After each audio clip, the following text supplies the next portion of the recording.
Nous lisons dans Apocalypse 2, 12, 13, « Écrit à l'ange de l'église de Pergame, voici ce que dit celui qui a l'épée aiguë à deux tranchants. Je sais où tu demeures, je sais que là est le trône de Satan.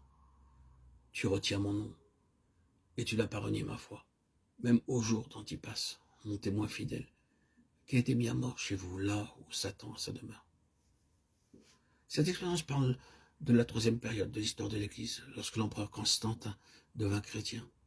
On raconte que cet empereur, alors qu'il perdait une bataille, vit dans le ciel une croix brillante. Il fit le vœu que s'il gagnait la bataille, il deviendrait chrétien.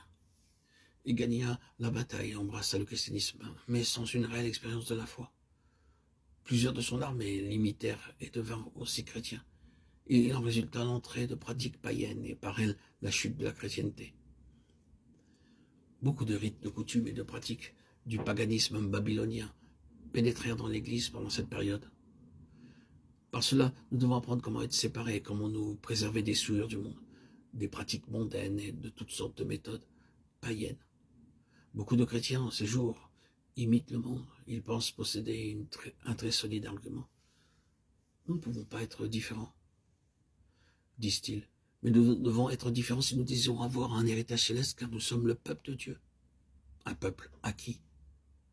Vous, au contraire, vous êtes une race élue, un sacerdoce royal, une nation sainte, un peuple acquis, un Pierre de Neuf. Nous sommes un peuple différent et nous ne pouvons pas le nier. Nous vivons dans ce monde, mais nous ne sommes pas de ce monde. Nous sommes un peuple acquis, nous devons vivre une vie de séparation. Nous ne devrions pas nous souiller par les habitudes et les coutumes mondaines, par les méthodes et les comportements de ce monde, par les modes vestimentaires et que sais-je. Nous sommes un peuple acquis. N'aimez point le monde, ni les choses qui sont dans le monde. Si quelqu'un aime le monde, l'amour du Père n'est point en lui. Car tout ce qui est dans le monde, la convoitise de la chair, la convoitise des yeux et l'orgueil de la vie, ne vient point du Père, mais vient du monde. Et le monde passe et sa convoitise aussi. Mais celui qui fait la volonté de Dieu demeure éternellement. 1 Jean 2,15.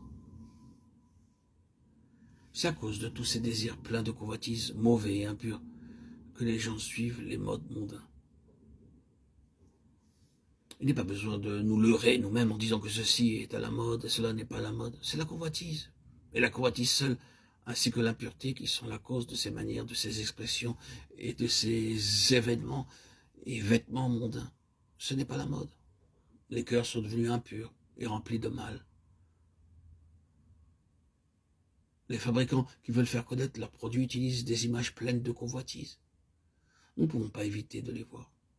La musique moderne, les images, les livres modernes, les magazines sont luxurieux. Les habitudes sont pleines de convoitise. Et les vêtements modernes qui habillent à moitié une partie du corps sont honteuses. Ne parlons pas de tout ce qui circule sur les réseaux sociaux, qui attise et éveille les convoitises. Si nous allons après le monde, n'espérons pas être qualifiés pour le royaume de Dieu.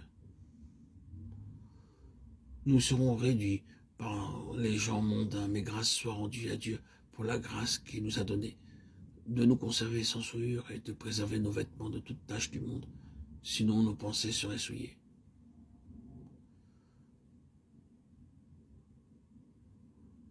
Si nous allons après le monde, nous ne pouvons pas parler librement, ni rendre témoignage hardiment, ni nous concentrer sur la parole de Dieu.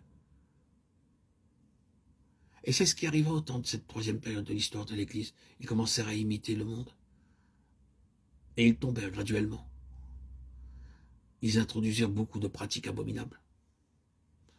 Jésus leur répondit, « Hypocrite, Ésaïe a bien prophétisé sur vous, ainsi qu'il est écrit, « Ce peuple m'honore des lèvres, mais son cœur est éloigné de moi.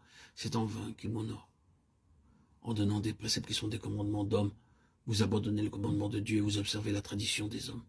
Il leur dit encore, vous rejetez fort bien le commandement de Dieu pour garder votre tradition. Marc 7, 6, 9.